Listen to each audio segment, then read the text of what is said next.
Welcome to the Ringer Fantasy Football Show. My name is Danny Heifetz, and I'm joined by Danny Kelly and Craig Horlbeck, and we are going over all the games from Week 9 to the NFL season, second half of the year coming up. Our rankings are fantasy football. .theringer.com. If you start sick questions, go there. Follow us on Instagram and TikTok, Ringer Fantasy Football. Honestly, we can get to the games. Game of the year, but maybe, actually, the game of the year for the fifth straight season. Kansas City Chiefs are at the Buffalo Bills. Yeah. I feel like we needed a game like this. I feel like it's been a couple weeks since we had like a really good match. After last week, yes. Doesn't it feel that way? It feels like the last 2 weeks have been kind of duds. This is fascinating just because the Bills always win the regular season and the Chiefs always win the playoffs. The Bills have won 4 consecutive games against the Chiefs in the regular season, and the Bills have lost 4 consecutive games to the Chiefs in the postseason. Hard to think of a more definitive 50-50 split between any two actual rivals ever. Yeah, this is like the ultimate, even if the Bills win, it doesn't matter because you won the battle, but not the war. That is this. It's so funny. It's so true. I want to look at this game and be like, there's stakes. DK, tell me if you think I'm being dramatic. It doesn't matter at all if the Bills win this game beyond just adding one to the wins column. Narratively, emotionally, it means nothing for anybody if the Bills win. It only matters so they can compete against the fucking Patriots to be the one seed in the AFC. Yes.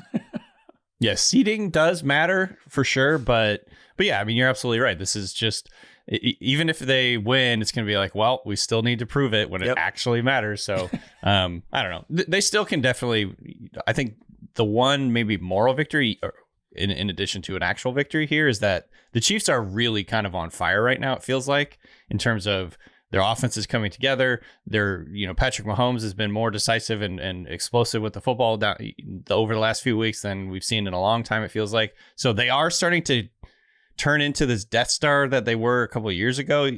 And maybe there's something there where if they win, they actually have that confidence. But yeah, overall, obviously the history here is pretty brutal for the Bills. I think the Chiefs are going to win this game. The Chiefs are favored by 1.5 to win, even though they're in Buffalo. And there's a lot of ways to it, but honestly, DK, to your point, the Chiefs are just healthier. And I'm going to keep coming back to this until the Chiefs don't play like it, but the Chiefs are the healthiest good team. I don't think it's particularly close right now. Like, they basically have 3 injuries that even matter a little. Like, Josh Simmons, the left tackle, is kind of on a personal leave of absence, I guess you would say. But honestly, I mean, Jalen Moore has stepped in and probably been just as good as Josh Simmons was. Trey Smith, the right guard, he's banged up, but he might even play. And then Isaiah Pacheco's hurt probably for a few weeks. But frankly, Kareem Hunt's been playing better than Isaiah Pacheco anyway. The Chiefs don't really have any true injuries of significance on defense. There's not many teams that can really say that at the current moment. And then the Bills, they were really banged up a couple months ago. They're getting healthier, but they're still playing hurt. Like, they have Jordan Phillips and Daquan Jones are hurt on defensive tackle. Matt Milano and Terrell Bernard are banged up at linebacker. Like, Damar Hamlin's on injured reserve. So it's like Cole Bishop and Jordan Poyer at safety. Cornerback, they're healthy, but they're not good. Like, Tre'Davious White is just 2 notches above washed. And then like Maxwell Hairston, the rookie, came back, but he just debuted. He hadn't practiced since July. So they're around. But to your point, like, I think the Chiefs, it's not a great rushing attack, but they were able to have an up the middle through the tackles, true like under center rushing game that's serviceable enough to get everything else moving. And I don't know. I kind of think the Chiefs are, I think the Chiefs are going to win this game. Do you think this is a sort of a canary in the coal mine type of game for the Bills? Like, if they are competitive and win this game, certainly, then you think that they're a real contender. But if they get kind of worked, maybe they feel like a little bit fraudulent. A Monday morning. Is Doug McDermott really? Not Doug McDermott. Doug McDermott. Sean McDermott, not the Creighton Sean head coach. McBuckets. Yeah. Is Sean McDermott, has he actually kind of failed with this Bills roster over the last 4 years? Has he underachieved with what he's had with Josh Allen? You can see that coming. Yeah. Or maybe the Bills will lose and be like, all right, now we can beat them in the playoffs. Maybe. Actually, that's a good, good, we should get ahead of that. They should lose. They should throw the game, really. Yeah. This game is positioned very nicely in the afternoon slate, the late slate, because there's just 2 other games against it: Saints, Rams, and Jags-Raiders. And then even the night game is like Seattle versus Washington, which is fine. The Monday night game is the Cardinals versus the Cowboys, which is fine. This is by far the best game of the week. This is how the NFL is at its best on Sundays, which is they have a primetime game and they have a Monday Night Football, but they really have, this is the true primetime, is they have this marquee, like 4 Eastern, 1 Pacific game. that just gets everyone like, I can't miss that, and then you bleed into Sunday Night Football. I'm Like that's assuming you watch your team early, then Bills Chiefs, then Sunday Night Football. I'm assuming it's also CBS with Romo and Nance, I would guess. And there's no World Series because Game 7, if that happens, is on Saturday. So then they'll just own Sunday. Boom. Look at us scheduling. I agree with you, Heifetz, that I think the Chiefs are going to win. The thing that just makes me nervous about these games is I never want to bet on, it's Josh Allen versus Patrick Mahomes. And I'm like, even if you have a lean, it's like, these are just two Titans facing off against one another. Would you be surprised if Josh Allen has 5 touchdowns and the Chiefs and the Bills win by 7? No. So No. These are always stayaways to me because I'm just like, I don't want to be influenced. I want to just watch. I agree. I feel like I totally agree. It's like sometimes you want to put money in these things, and sometimes you're like, yeah, I actually could just watch this and have a great time. Well, they're two superhero quarterbacks, so they could have a superhero game and totally, shift what we think is going to happen. So the only fantasy relevant stuff I would say for this game is that Isaiah Pacheco for the Chiefs is week to week with an MCL sprain. Probably not going to play. He's not playing. So you have Kareem Hunt, and then you have Brashard Smith, a rookie 7th rounder, who's actually looked okay. Mm-hmm. I mean, I think Kareem Hunt you're playing. He's played 8 games without Pacheco last season. He averaged 21 touches at 90 yards per game, 5 touchdowns. They actually did play the Bills last year, and Hunt wasn't that great. But I feel like, the state of running back and fantasy, it can get thin quick. It's 4 teams on by. I do think you probably play Kareem Hunt. Mm-hmm. Do you guys think you could play Brashard Smith? I think he's a desperation play. Yeah. If you're really desperate, I think you could add Brashard Smith because he probably has more juice. Like if Pacheco comes back, I think Brashard Smith could have a larger role into November or maybe December. But there's a lot of people that were comparing Brashard Smith to a Jerick McKinnon type of player for the Chiefs, where you're utilizing him in the passing game primarily. He's not a between the tackles guy. He's kind of move him around the formation, utilize his speed. He's a little undersized, but he's explosive, good in space. So they're starting to ramp him up more, too, which is exciting. So I definitely would stash him. I probably would not play him this week. They do a good job of getting him the ball. Like they actually design a few plays a game for him. Because last year when Pacheco was out and Hunt played, they had Samaje Perine. He was kind of that third down scat back receiving guy. Obviously, he's gone now. So it is kind of Brashard Smith, but there's always, it's like, this guy's a rookie 7th rounder. I don't know how much you can really do. The problem with Brashard Smith's archetype, as DK said, the Jerick McKinnon role, is that the whole way to have value, Jerick McKinnon, Darren Sproles, whatever the hell you want to call it. I know obviously those guys are different sizes, but you have to just be very decisive and know where to be. And it's just hard as a 7th round running back to, as a rookie, get enough reps to know where to be. And like, it's a veteran's kind of role of when to block, how to block correctly, and then just when to dip out. And like, if you are wrong, then Patrick Mahomes is going to get like rocked. And so that's probably, frankly, Brashard Smith will be more valuable next year. DK, I have a question for you.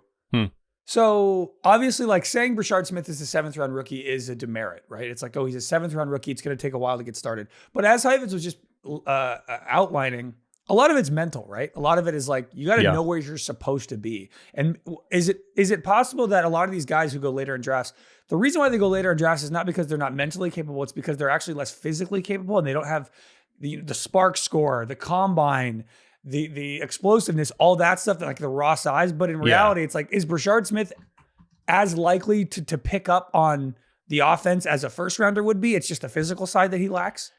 Yeah, I think usually when you have someone that goes that late, there's some glaring issue with it. I think with Brashard Smith, it's probably his size. He's definitely undersized.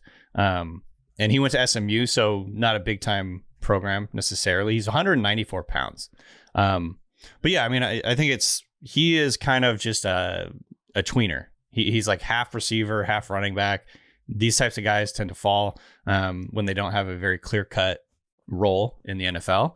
But he, I think, landed in the perfect spot. Like Andy Reid, you couldn't have found a better like coach for his archetype of running back. So, and also like this was one of the craziest running back classes in a really long time. So all the good running backs kind of fell a little bit further than you thought they would, just because there were so many of them. The supply like and Cam demand, Scadaboo, in any other year, like these guys probably would have gone a full round ahead of where they went. Yeah. Also, Isaiah Pacheco.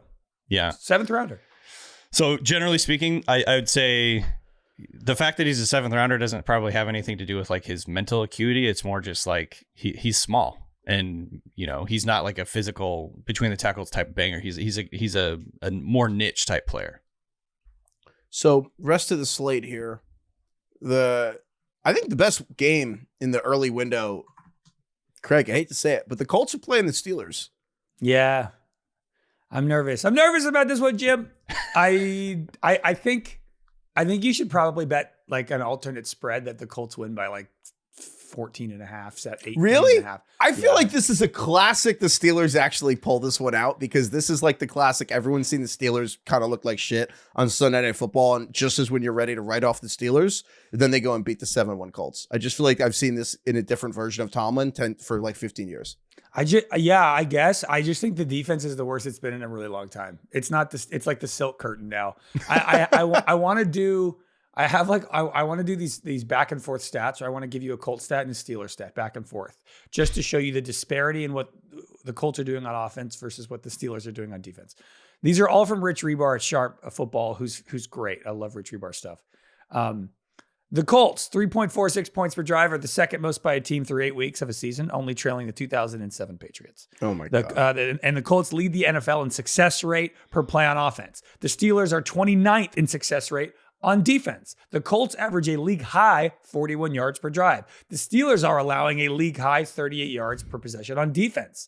The Colts lead the NFL in plays of 15 yards or more. Pittsburgh has allowed over 450 yards of offense in back-to-back games for the second time in Pittsburgh Steelers history. Ooh. The Steelers have allowed top 10 weeks to Justin Fields, Drake May, Carson Wentz, Joe Flacco, and Jordan Love.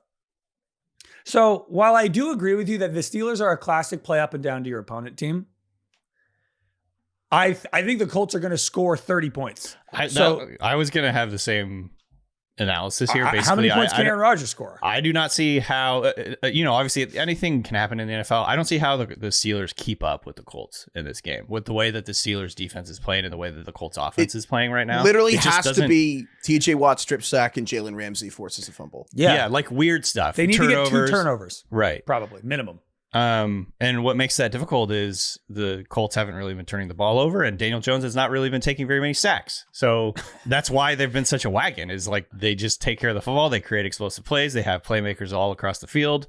And Daniel Jones has been really efficient. He hasn't been, super exciting necessarily, but he's just taking care of the football and giving it to his stars and letting them do the work. I mean, this line's 3 points. And after hearing everything Craig said, also, I wonder when I'm going to get over the Colts points per drive stat being second to the Patriots in this century. Like, even narratively, this makes no sense. We've been saying it every week for 5 weeks, and he just said it. And every time he says it, I'm like, wow. I wonder how long we're going to go till I get over it. Are they going to write books about this Colts team? Is this Colts team going to be like the stuff of legends? Like, because the 2007 Patriots were just, you put them in like the Mount Rushmore of teams that have the most written about them, right? We ranked all the best football teams of the 21st century, and I literally I put them first, and they were the first, and they're the best football team I've ever seen. I think the 07 Patriots are the best team, arguably in the history of American team sports, and the Colts are second. The Colts, what the fuck? Like, I don't get it. Like, I don't understand. It's wild. Like, but to your point, we should probably, Craig, just for the Ringer 107, the contest we have with the other shows of the Ringer, let's just lock them in. Just Colts giving 3. Don't think about it. Let's just, if we lose, we lose. Look, this was the same spread, I believe, for the Packers game last week. I think it was Steelers +3. And look, the Steelers are a 9-8 team, and the Colts are better than that. And I just think that's how it is. I still think you should play everyone in this game for fantasy. Like, certainly the Colts. Like, all the Colts receivers, if you're bye weeks. I think you should play Josh Downs, who has quietly been the wide receiver 20 over the last 3 weeks. I think you could even play. Is he going to play Pierce this week? He's been banged up. Yeah. He's banged. Certainly if he doesn't play, Alec Pierce is probably a really good option. But you can play all of these guys because the Steelers cornerbacks in pass coverage are kind of ass. And the Steelers can't really get past. So I think all the Colts players work, obviously. But Metcalf, Jalen Warren. I think this is a live game. But yeah, I think Colts. You're right, though, Heifetz, that like it's very Mike Tomlin Steelers to win this game like 22-21. The Steelers always win games when everyone's like, I can't really find a reason they'd win, and they win those games. Yeah, but that's also not a reason to pick the Steelers. Well, we've said for the last like 6-7 weeks, we're riding this Colts blindly wagon betting the Colts until the wheels fall off. We're going to continue blindly betting the Colts. So here, another game I just think is really interesting. So the Minnesota Vikings, this is also the early window. The Vikings are at the Detroit Lions this week. Lions are favored to win by 8.5. Obviously, this is a big game for the Vikings because 3-4, Lions are 5-2, big game for the division. But this is JJ McCarthy going to start this week for Minnesota. He's back. Carson Wentz is out for the season. And when I was looking at this game, it really reminds me of, do you guys remember when Sonic the Hedgehog, the movie, came out and that first trailer came out? Do you remember this? So I know the movie, but you don't. Okay, I don't remember when the trailer came out. But oh my God, I'm aware of the film. I figured Craig would and DK wouldn't. So when the Sonic the Hedgehog trailer came out like 5 or 6 years ago, when they got bullied into changing the animation, everyone hated the Sonic. Everyone was like, "This, why does it look like a weasel? It's so ugly." And they actually, everyone was so mad about this online and thought Sonic was so ugly in the trailer. They got the studio to change the movie. They actually were like, all right, they pushed the movie back and they totally changed how Sonic looked. Yeah. They actually just put out a new trailer 3 months later and they changed the movie. Bullying works. Apparently. And honest to God, that was the first thing I thought thinking about this game. Because it's like, I know this isn't JJ McCarthy's debut, but it kind of is. Because they kind of released JJ McCarthy for 2 weeks. I know he won, but one of the games against the Bears, but McCarthy was horrific. Truly outside of, he had one great quarter against Chicago and he was disgusting. And then they kind of just sunsetted him for a couple months and now they're bringing him back. And they really, this really matters. If JJ McCarthy comes back and looks horrible again, this is going to get really awkward. But if he comes back and plays great, that's awesome. Yeah. That's awesome. I agree that McCarthy has been bad. And I if I had to bet, I would say he's probably not a starting caliber quarterback in the NFL. If I had to bet. Getting that out of the way. It's binary, right? The guy's played 1.5 games in the NFL. And we're like, he's been terrible. Yeah. It's all right. They won 14 games. The Vikings won 14 games last year. They're not the Saints. They're not the Browns. They're not the Jets. They're not the Titans. They're not the Giants. Go on. They're 10 teams in the NFL would be the season's a success. The Falcons even purely if the quarterback looks like he will be good later. The Giants, even with Scatterbo out for the season and Malik Neighbors out for the season and Brian Dable either staying or getting fired. If Jackson Dart looks good, the whole season's a success. The Vikings aren't like that at all. The Vikings are trying to compete for the Super Bowl. We don't really know that yet. He's played a game and a half. But my point is, the timelines are misaligned. Of course. 100% they are. I'm just saying, a team that won 14 games, again, losing to the Lions, who again, they were fighting for the number 1 seed. The Lions are the team that sent Sam Darnold packing because Darnold looked bad and then he looked bad again against the Rams. And so I'm just saying that I'm not saying we have to write off JJ McCarthy's career if he doesn't play well this week. I'm saying the Vikings internally, if you think the locker room isn't going to be frustrated that Sam Darnold looks awesome on Seattle and McCarthy just, we'll wait. The Vikings can't wait. This team I kind of feel like I understand exactly what you're saying, but this is an off-season discussion. We're in the season now. It's over. Sam Darnold is on the Seahawks. I don't know. What is the locker room going to do? Have a shrine for Sam Darnold and feel sad about it? What are they going to do now? They already made their bed. Now they just got to sleep in it. And I think, I don't know. I don't really understand what you're saying. I guess what's the bottom line here? I'm saying they should have kept Darnold. Yeah. I'm saying if McCarthy sucks this season, yeah. If McCarthy sucks this season, I don't know that they can just keep him for next year. This team is ready to win a Super Bowl. It's awkward. I think the trade deadline is this week. That's kind of I don't know about that, but yeah. They need to settle down with somebody. They're like a 50-year-old rich guy dating a 25-year-old. It's hey, we can't be doing this. We need to find a life partner here. I am surprised that you guys don't think there's real stakes to this week. I know that it's early in his career, but my point being, I don't know. What is this game? What does this game in particular have to do with anything else? I think there are stakes in the slightly longer term. It's the rest of the season, how McCarthy looks is very important. This game specifically, I don't think it's... the Lions? Okay, I wrote this one down because I think I'm shocked. Another one we should bet. The Lions have won 6 out of the last 7 against Minnesota. They're fucking good at home. Yeah. They are absolute wagon at home. And JJ McCarthy, we can't expect much from him. So I think... That's my point. Yeah, but like I don't think if he's bad in this game and the Lions win 35-14, this is going to be like it's over, panic, burn everything down. What a disaster! It's if he's horrible for the next 9 games, then I think you have that conversation. Again, he'll have played like 11 quarters and he's coming off an injury, which is the reason they kept him off because they didn't want him to have to like, keep these discussions from happening while he's playing hurt. I don't know. I just don't really understand like why you're circling this game as like the do or die for JJ McCarthy. Like obviously it's important he plays well and it's going to be good for the franchise. Because the Vikings, if he doesn't, probably or if he does play well, they probably won't win the division if they lose this game. They're not going to win the division anyway. Yeah. If they win this game, they're 1 game behind the Lions with half the season left. What about the Packers? If they lose, they're 3 games behind. Oh, okay, but they'd be 4-4. Packers have 1 loss. They're not going to win the division. Like that's over. Like you're just trying to get JJ McCarthy to show signs, like you said. That's the point. It's like dart. It's like the point is to get to the end of the season. And you're like McCarthy is good enough, and we'll circle back next year. I get that, but that's not how teams think. They won 14 games last year. I know. You don't think the locker room's gonna just like kind of unravel a little bit if this team misses is in danger of missing the playoffs?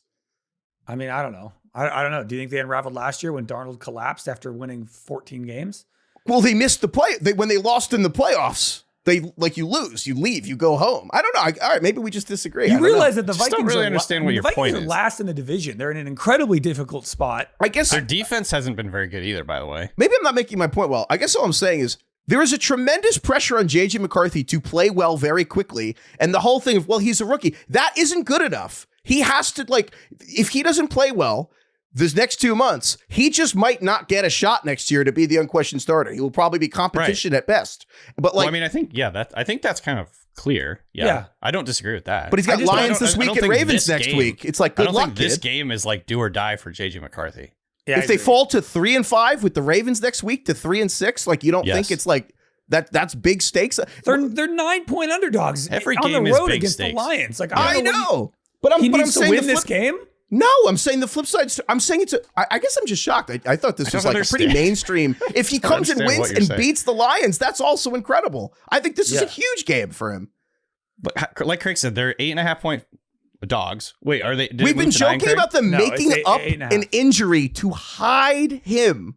And then if he comes out and sucks after he gets 2 months to heal, I guess I'm just like, that will be a giant story if he sucks. I don't know. I don't really feel that way, to be honest. All right. I don't think expectations are very high right now. I guess why I'm just like confused, like why you're so circling this game on the calendar as like if JJ McCarthy plays poorly in this game, he's fucked. Because we already kind of established that he's not ready to be a good starter. If he plays great in this game, that's awesome. Yeah, it's incredible. But if he plays poorly, people are like, yeah, that's also kind of what we've seen. Okay. I don't know. This guy is 1-1 as a starter. I will admit, everything but one quarter has been terrible. He had that awesome fourth quarter against the Bears week 1. They won that game. Then he gets hurt the next game. I also kind of think, and I don't know why, but the whole joke about are they faking his injury? High ankle sprain. He missed 5 games with a high ankle sprain. A lot of people miss 5 games. High ankle sprains are really hard to come back from. I'm not actually saying safe. I don't think it probably made sense for Carson Wentz to come and play. I don't know. I guess I'm just surprised. I guess I'm saying if he looks as bad as he did in the first 2 weeks, it's going to be a big deal. And if he comes in and looks great, that will also be a huge deal. And I guess I just didn't. I don't know. All right. Well, we'll see what happens. I guess I'm just like, this is like true for every game. I don't know. I don't understand why this game in particular is like, but it doesn't matter.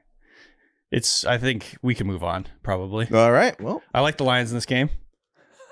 I do too. All right. Also, just want to note, Aiden Hutchinson signed a very large contract extension at defensive end.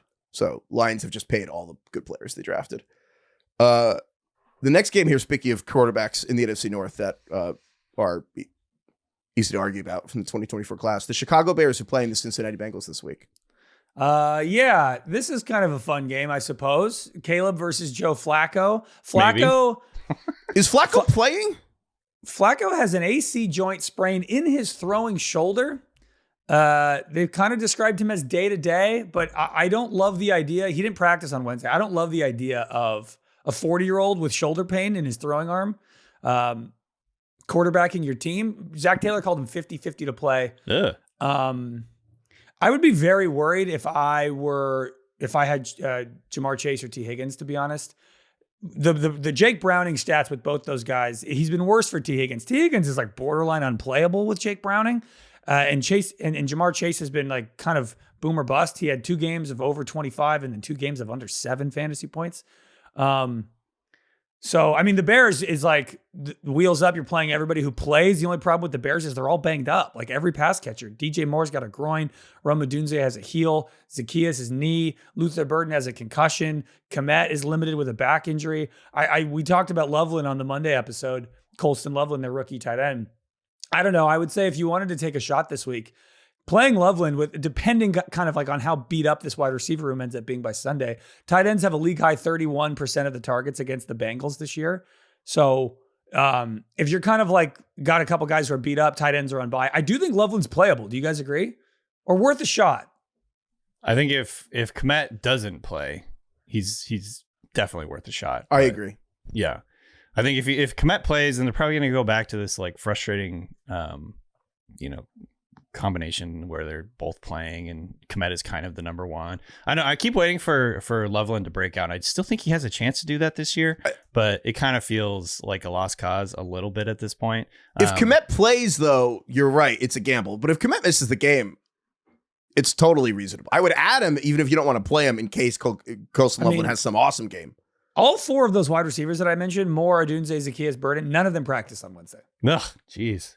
Yeah. So yeah, we'll see what happens. Craig, you were talking about how, playing Bengals players this week is going to be really tough if it's Browning. Do you think there's a chance that maybe the meme with Drake where there's 2 guys are looking at the computer and like Drake is explaining something? The Apple Store the other guy goes, oh, yeah. Like, do you think he was like watching Joe Flacco and was like, oh, maybe I should just throw it to Jamar Chase every time? Jamar Chase is good. Oh God, that's a really smart strategy. Maybe we should do that. Yeah, it's Drake is Flacco, and then I think Jake Browning is Lil Yachty, and then Lil Yachty's like, got it right. Oh, okay, shit, Jamar Chase is the best that. receiver in the league. Okay.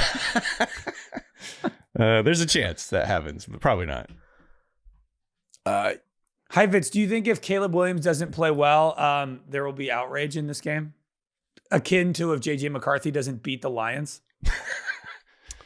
It's funny. Ironically, well, no, because all those pass catchers are hurt. But honestly, if Caleb should play better against the Bengals, Mr. like leads the league in false starts again, they should play better. I still have, maybe I'm crazy. I don't know. I just there were huge expectations for McCarthy, and then he just has he's still barely played in the NFL. He missed his entire rookie year. He's missed overall, like we're a year and a half into his career.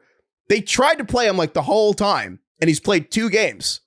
And now he's in the middle of his second season, and he's going to suck ass a year and a half into his season. I know, but okay, he got hurt. And again, usually this stuff doesn't work out. Usually when the guys take forever to even get started, I don't believe it will work out. However, you're being like, they've been trying to play him for a year and a half. I'm like, well, he tore his meniscus. I don't know. I guess the difference is like they're a Super Bowl contender. What are the other Super Bowl contenders trying to play rookie teams? I think that's the difference between like where we are is like I just don't see them that way. But I know you don't. But that's because Carson Wentz and JJ McCarthy, the quarterback of the team, they were a Super Bowl contender last year. They were playing in Week 17 to be the 1 seed of the NFC. I agree. Week 9 though, like it's Week 9. This is like that decision is long in the freaking rear view. What do like I don't know why are we talking about it now? Hence why if JJ McCarthy sucks, they're like, wow, this isn't gonna work. Like if they miss the playoffs, which I think it's just like, to me, it's like, oh, it's very clear this didn't work. This was a bad decision.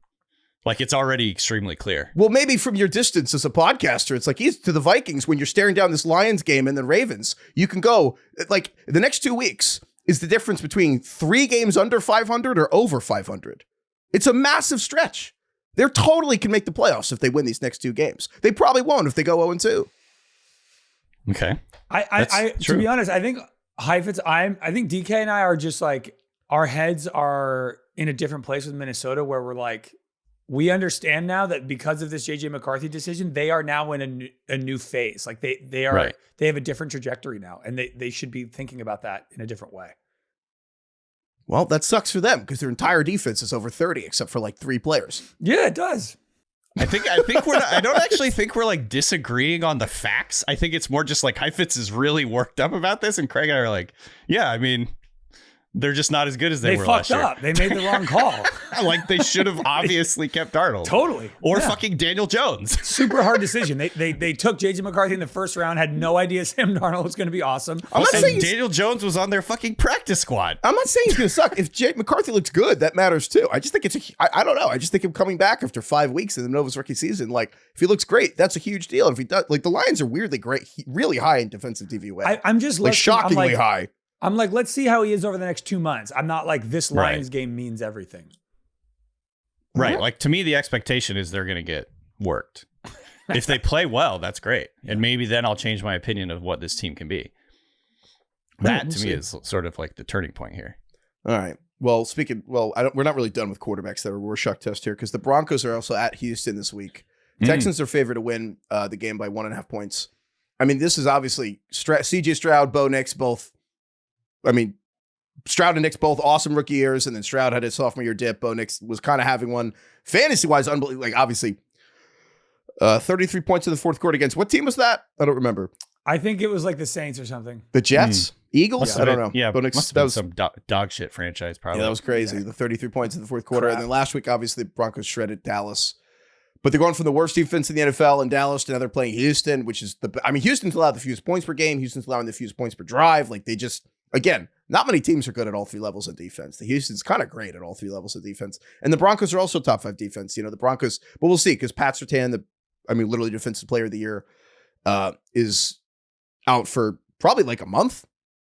So I'm very curious to see that. I also am not really convinced the Texans are capable of taking advantage of that necessarily, but we'll see how the Broncos do with man coverage without Pat Surtain and everything. So I don't really love any players in this game for fantasy purposes. Like I don't look at the Texans against the Broncos and I'm not excited to play Nick Chubb, not excited to play Woody Marks. Nico Collins you're playing, not thrilled to play Stroud, not thrilled to play really any receiver than Nico. The Broncos, the flip side, it's like if you added Troy Franklin off waivers or if you had them all for like a couple months, I don't look at Troy Franklin crushing Dallas and be like, oh yeah, give me Troy Franklin against Houston. Like I don't really love anything. I'm with you. This is probably going to be a bit of a slog, like low scoring, a lot of good defense.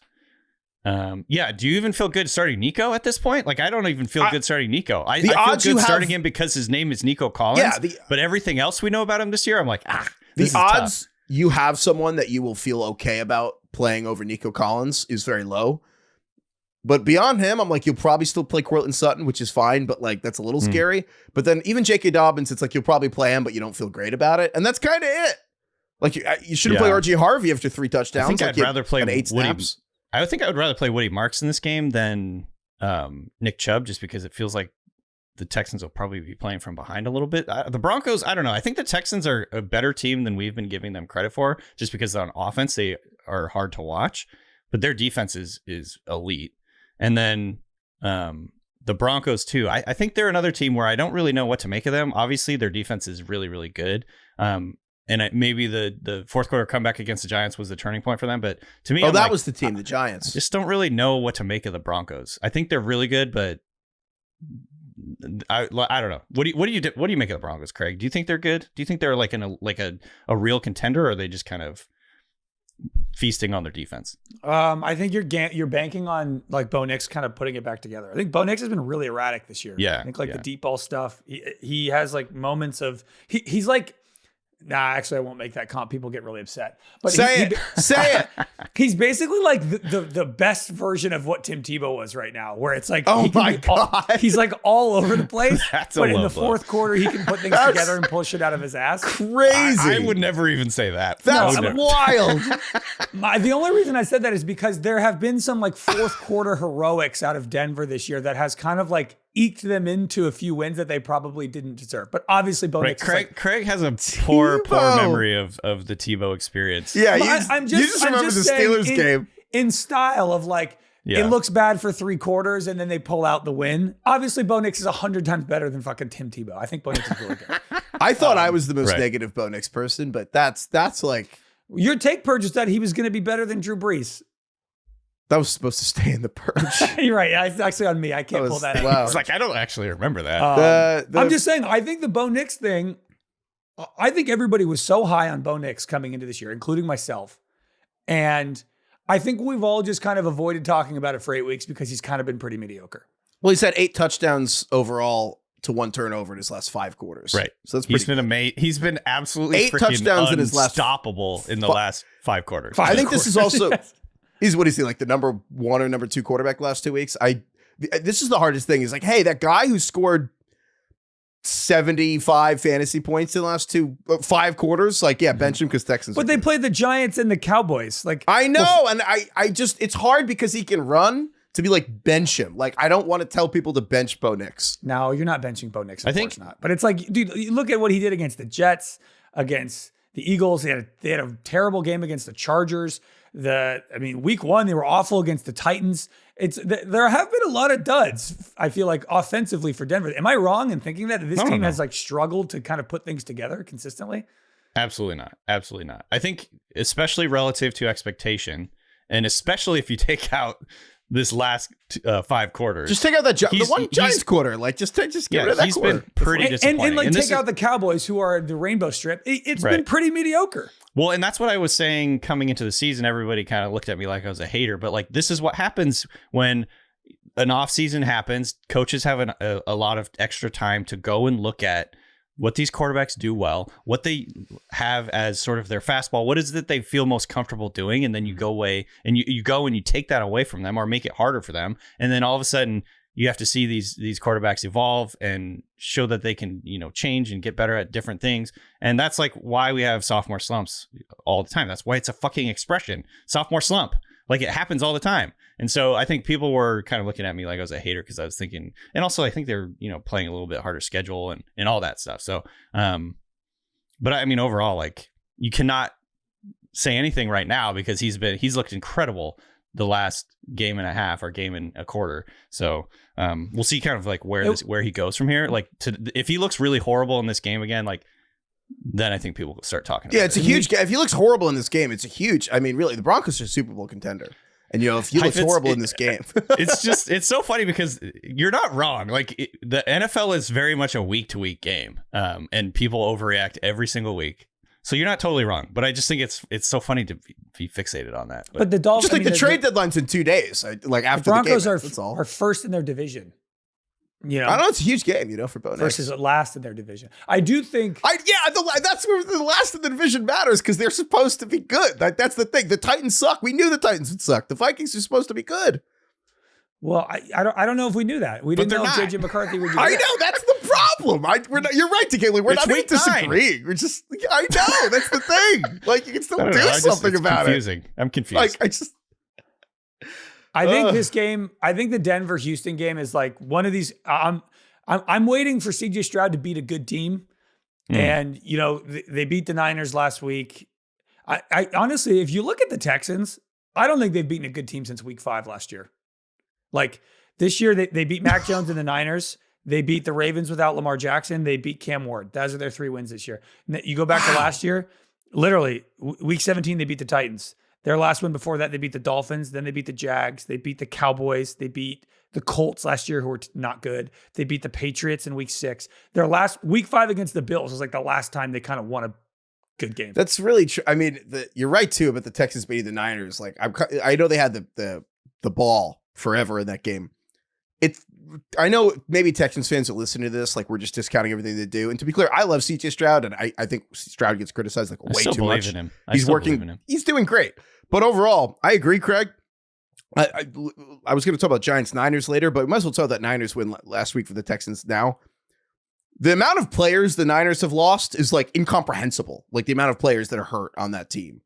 And that Texans win, I agree. It doesn't mean a ton to me. Like, in a way, honestly, maybe the Broncos are a good bet because the Broncos are,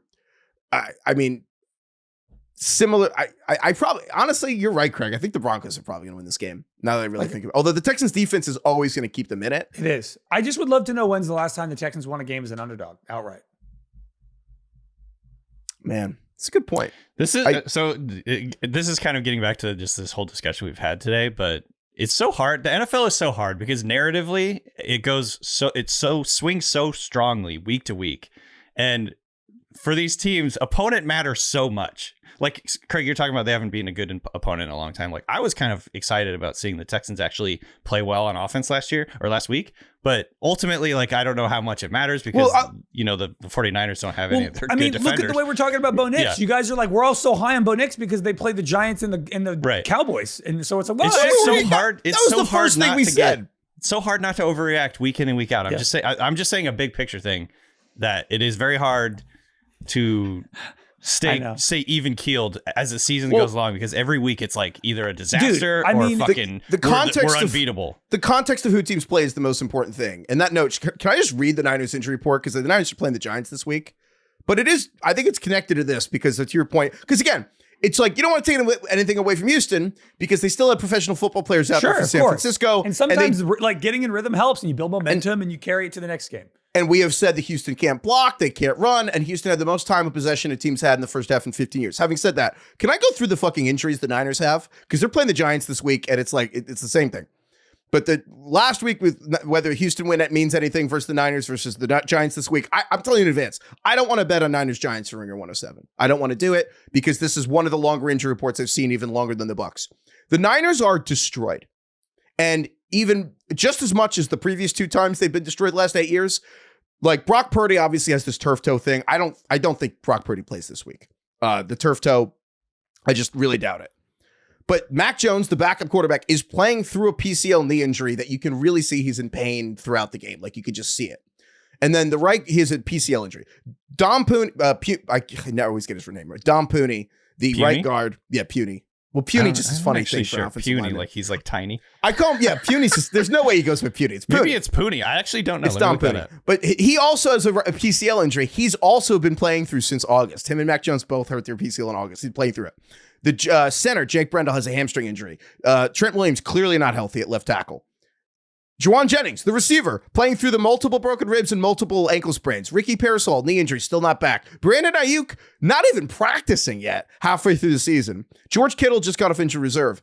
And the offense, all those guys you just listed, way healthier than the defense. Like that's the better side of the ball. The defensive line, obviously people know the Niners lost Nick Bosa.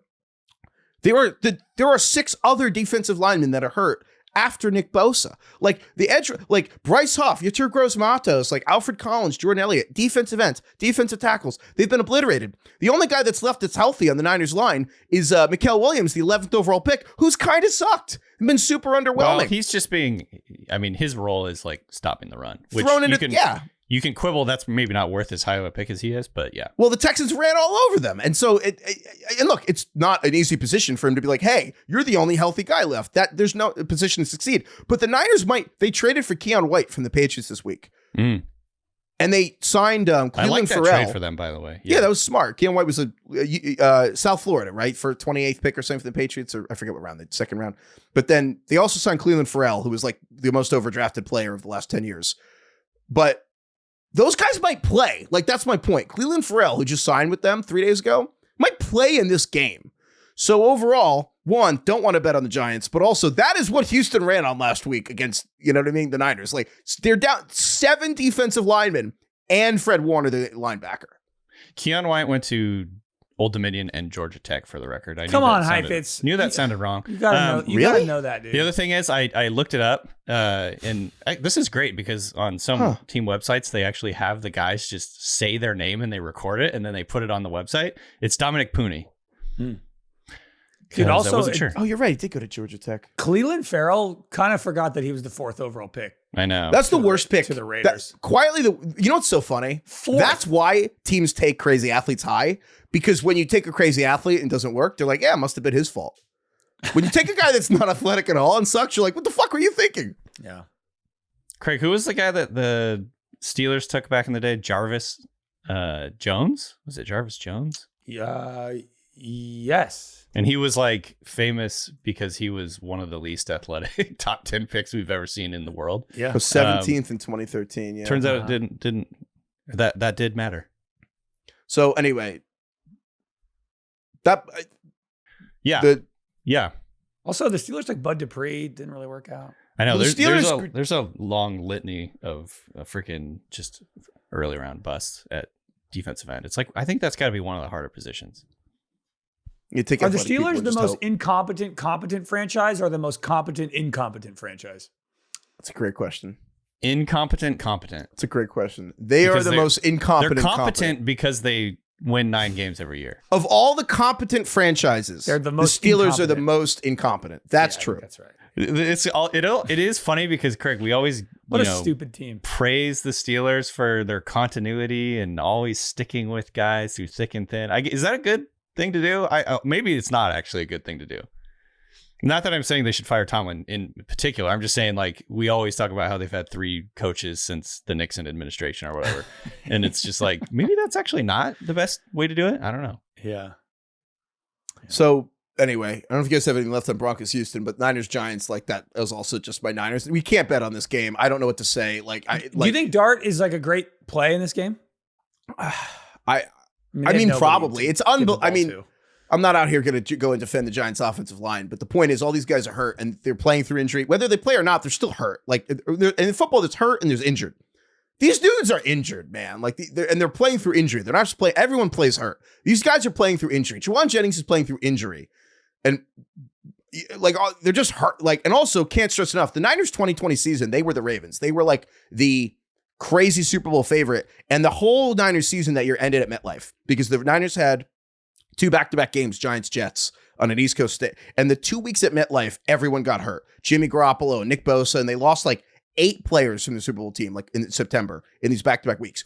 I don't think Shanahan is not sending Ricky Pearsall on the MetLife turf. He's not sending Brock Purdy on the MetLife turf. They are going to, unfortunately, probably be a little conservative with these guys with the knee injuries on the turf. They just are. So I don't want to bet on the Giants, but for fantasy, Dart, Tyrone Tracy, absolutely. Mm-hmm. I think you could play Wandale. Like, I think those are all really strong options. Niners, obviously, it's Kittle and McCaffrey. I mean, you don't need help with McCaffrey, but I'm like Kittle, McCaffrey. But I don't know, man. Like, if the Texans can run all over the Niners, I don't know. The Giants might be able to too, which is really weird to think about. I feel like, this isn't like at you, Craig, because I've had this question, I think, every week since Jackson Dart has become the starters. Like, do I start him? Do I start, maybe a higher floor guy like Sam Darnold or whatever? I've been quibbling about it each week. I'm just like, I'm starting Dart now until he fails because he has a rushing touchdown in 4 of the last 5 weeks. And basically since he's been a starter, the lowest he's ever scored is 15.5 points. Why did you say this isn't a dig at you? Have I been criticizing Dart? No, because didn't you were just like, do you start Dart in this game? Did you say that or maybe? Yeah, I don't know. that was more of just like an earnest question, like, oh, how good? Wait, DK saying was a stupid question, Craig. No. What I'm saying is, how dare you? What I'm saying is, I drafted Dart in the Ringer League. I'll have you know, and I've been playing him for the last 5 weeks. Idiot! Again, I said this is not pointed at you because I've been asking the same question every week also, Stop and pointed I'm at you. Finally, I'm to the point now where Stop I'm like, yelling at me. I'm starting Dart. I don't care who he's playing. I'm starting Dart. He scored almost 30 points against the Broncos. Literally, you're hurting my ears. Stop yelling. All right. All the yelling, we've taken up the Heifetz, time. I'm playing you in the Ringer League, and I'm starting Dart and Tracy this week. Oh, that's gotta hurt. Can't even enjoy anything anymore. Whatever. I'm sure they'll find a way to beat me, but also lose the game. There's also a whole controversy with Dexter Lawrence right now and Carl Banks. We probably don't have time to get into it, but I hope Dexter Lawrence plays great. I think Carl Banks is playing mind games with Dexter Lawrence, and I hope it works. We could get into that if Dexter Lawrence sucks again. If anyone cares, my thoughts for the record are Carl Banks is right that Dexter Lawrence is worse, and also saying he doesn't get respect is crazy, but Dexter Lawrence is, in fact, not playing as well. So that's just true. Okay. This is always funny to say out loud. Okay. The Atlanta Falcons are at the New England Patriots. Yeah. When will that stop being funny? Yeah. Why? What happened? I just... Did something happen between these two teams? How many years will have to pass until I could just say that and people don't think about it? I've said this before, but I'm so grateful to the Falcons for losing that Super Bowl because to that point, the Seahawks were going to go down as the biggest idiots in Super Bowl history and then it only happened. I think it was like the next year they did that. So it was like, oh, cool. Those 2 games also completely changed the trajectory of the Brady Belichick thing because if the Patriots lost those games, Belichick would just be known for not calling a timeout at the end of the Seahawks Super Bowl to not give Brady like an extra almost a minute to go down and win the game. Belichick just wouldn't have given Brady time. Also, Belichick traded Jamie Collins who was like one of their best linebackers in the middle of the Patriots-Falcons Super Bowl season. And then guess who needed Jamie Collins when you fell down 28-3 because of Kyle Shanahan? Fucking like Belichick. Like if they had just lost that game, people literally would have been like, why did you not play Jamie? Why did you trade Jamie Collins? And it's just so funny to think that he fucking got away with both. Anyway. The winners write history. I honestly think the Falcons have to beat the Patriots in the Super Bowl for us to not think about this ever again. Which is right. Pretty high and even bar, then we clear. will. The Patriots are favored by 5.5. And part of me does think this game's in New England. Part of me's like, I just want to take it. Like, we've also kind of been riding New England with just every week they have a coaching advantage and this quarterback advantage. It's not really being priced in. If it's not Kirk Cousins, which the line would go up, then it's injured Michael Penix, who, among many stats, Rich Rebar had this week, Atlanta blitzes at the second highest rate, and Drake May leads the NFL in completion percentage against the blitz. And Rich Rebar also had the stat that Falcons play the most cover 3 in the NFL, and Drake May averages 9 yards per attempt against cover 3. And I'm like, can we just take the Patriots in this? Like, I think Drake May, another week with all the receivers. I know the Falcons have a solid secondary. Jesse Bates a little banged up. But I kind of just think the Patriots going to keep rolling, and it's all in the Falcons players' head. The Falcons players are all young enough that they grew up knowing the lore, and they all know that this happened. Go ahead. By the way, I was just going to say, Falcons right now hold the 12th overall pick, but they actually gave that to the Rams.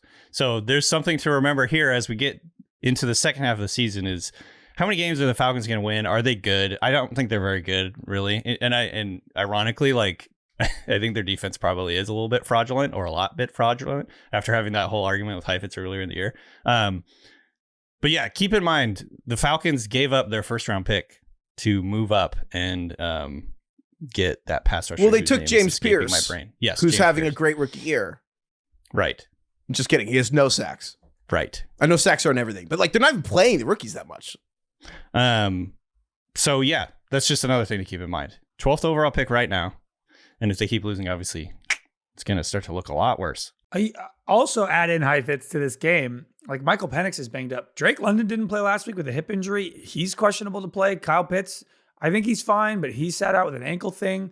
Like Mooney's not healthy. This offense isn't healthy at all. And God, we were talking earlier about the NFL's like a week-by-week league narrative-wise. Dude, the Falcons have been all over the place. They started the season kind of like, I don't know. Are. Then they lose 30-0 to the fucking Panthers, and everyone's like, this team's cooked. Then they go win 2 straight, and they beat the Bills. And everyone's like, the Falcons actually are awesome. Yeah.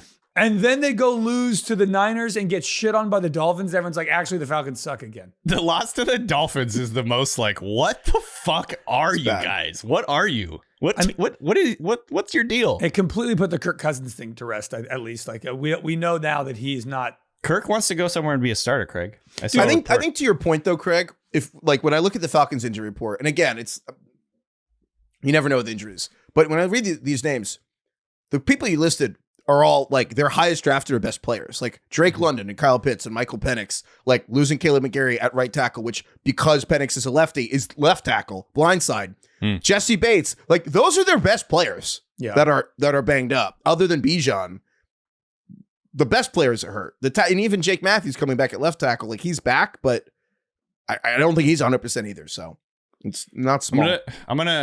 This is not high stakes, but it's starting to annoy me. The Darnell Mooney stuff. Like, until Darnell Mooney coming into the year, I was like, he's a good sleeper. I'm excited to have. I drafted him a couple teams. Obviously, I know he's been hurt. He's clearly not healthy, right? But it's starting to piss me off a little bit. Like, let's see something. Maybe this is the week. When guys have 2 different injuries and haven't done anything, like I just can't. I just give up. No, I know it's injury related, but still, it's been frustrating experience. Oh no, I'm mad at him too. Yeah. I blame him if you want. It's just the other games here are not as interesting, even a little. I think the early window is actually really interesting. Like the 4 box here is clearly Colts-Steelers, Vikings-Lions, Bears, Broncos-Texans, and then whatever the other teams you want to watch are. But the Panthers-Packers. Packers are favored by 13.5. I don't think there's much to say here. Like the Packers should fucking rock them, and if they don't, it's a little embarrassing. Yeah, this is not much of a real life game, probably. In terms of like who we think is going to win, it's more of a fantasy thing. I think here's the question: Rico Dowdle versus Chuba Hubbard. It's going to be very interesting to see how this shakes out the rest of the season. if you don't remember, or if you haven't been paying attention, Rico Dowdle had 2 straight 30-plus point games in fantasy, and then Chuba Hubbard came back from that injury that he had and sort of assumed the starting job again. And it was like one of those things where I think the team was just veteran deference. You're going to come back in. You're not going to lose your job to an injury, whatever. But over the last 2 games, Dowdle has been far, far better than Chuba Hubbard. And I think we're going to see that kind of shift back to Rico after this. Dave Canales, he didn't say it outright, but he strongly hinted that Rico Dowdle is going to be the starter going forward. He said all this stuff about like how much Chuba's meant to the organization. They really respect him. They wanted to give him a chance to get back in there and prove he's still starter caliber or whatever. But I think in terms of fantasy, the interesting storyline here is going to be how much does Rico Dowdle play versus Chuba Hubbard. I think he's going to play a lot more. So obviously it's a tough matchup against Green Bay, and you probably shouldn't judge anything too much this week about what happens there. But going forward, Rico Dowdle, I think, has a lot more value. The other thing I wanted to bring up about this game was that Jordan Love, he's quietly been having like a superstar season, but he never feels like a star to me. You know what I mean? Like people don't talk about him like he's a superstar, or he maybe isn't viewed like a superstar. Do you guys agree with that statement? I think Jordan Love hasn't really had like that moment yet in playoffs. Yeah. Because if you look at the stats, if you hadn't been paying attention to the stats or whatever, I feel like you would have expected that Love was having sort of an up and down season. He's been awesome. He has 13 touchdowns, 2 picks, 113 passer rating, which is 4th best. He's second only to Daniel Jones in EPA per dropback, 3rd in adjusted yards per attempt. I could go on, 4th in success rate. And right now he's 5th in odds for MVP. But I just wanted to give him a little bit of credit because I feel like we haven't really talked about him that much this year, and he's been really nails for almost the entire season. Yeah, I think he's a little bit of. I remember when they almost beat the Packers in that playoff game, and Love was good in that game. And they almost beat the Niners in that playoff game in 2024 January. And I remember thinking like, if he does this, Jordan Love is now at the next level. And I honestly just think they need to string together like a couple good wins in the playoffs for people to believe that he's in the new tier. Right. Because they haven't really done that. They haven't really been good in the playoffs with him. Yeah, I totally agree with that. He's also just a little bit quiet and reserved. He doesn't have. It doesn't feel like he has big on-field personality, and maybe that's hurting him a little bit too. Just he's kind of even-keeled, which is probably really good for being a quarterback. But I can't remember him like freaking out at anybody, like talk. You know what I mean? Like you just haven't really seen that side of him. Brian Dable freaks out at people, and you guys don't want like him. I'm not saying that he should start doing that. I'm just saying that's maybe why people don't talk about him as much. The Chargers are at Tennessee this week. I mean, honestly, I saw this. Chargers are favored to win by 9.5, and my honest first thought was like, that's not enough. More. Yeah. In general, the favorites have been kicking the shit out of the underdogs for the last 2 weeks, and there's a lot of spreads this week that you're looking at all the favorites, and you're like, fuck, they're gonna win again, aren't they? Yeah. The Titans are. It's always dangerous to say this about teams because they win immediately after you say stuff like this. And every team, no matter how bad, always wins a game or two more than you think. But when I watch the Titans, I honestly am like, I don't think they'll win another game this season. I really, and I know it always happens. Tanking. They're trading out. They're trading away some of their players that are going to be free agents, all that stuff. The Jets beat the Rams when they were like 20-point underdogs to get out of getting Trevor Lawrence at quarterback. Like it always happens, no matter how bad the team is. However, every single Charger is live to me. And I know that, the Chargers might run. Kamani Vidal, obviously at running back, great week last week versus Minnesota. He's going to get the ball a lot. Literally, I think you can play Herbert, Keenan Allen, Ladd, Quentin Johnson, and Aronde Gadsden. Gadsden's been amazing. And I know that's a lot of passing for a game that won't be close. I don't care because I think the Chargers are going to score 30 points in this game, maybe 40. Yeah. This is week 2 of Joe Alt being back. 10 days rest. I will point out that over the last month, the Chargers passing game has kind of leveled out to where we thought it would be at the beginning of the year. Ladd McConkey in the last 4 games, so since week 5, is the wide receiver 8 in points per game. He has a 27% target rate. So that has worked out exactly like I thought it would. I just want to point that out. I love Ladd. Don't keep your Ladd's name out of your mouth. That was not directed at you, Craig. Keenan Allen. Calm down. Is second on that. He's got a 24% target rate in the last 4 games. Quentin Johnson has fallen to wide receiver 73 in the last 4 games. Is Ladd really the wide receiver 8 over the last 4 weeks? Unless I entered it incorrectly. Maybe you should check my math on that. But yeah, he's averaged 15 points per game in the last 4 weeks. And I think the problem for Quentin Johnson is not necessarily Ladd. It's Oronde Gadsden, who has come in and absolutely freaking taken over. He's been incredible. Over the last 2 weeks, he has a 30% target rate. Like, Oronde Gadsden is an actual revelation. I think, in the dynasty streets, he's moved up to the top 10 in dynasty among tight ends, maybe even higher. It's like top 7 or something. So obviously the Oronde Gadsden emergence has hurt. There's just, there's only so many targets to go around. And the way that it's kind of shaken out over the last month, he's just Quentin Johnson's kind of been the forgotten man. We have Gadsden ranked as a top 8 tight end this week. Yeah. You're right about Ladd.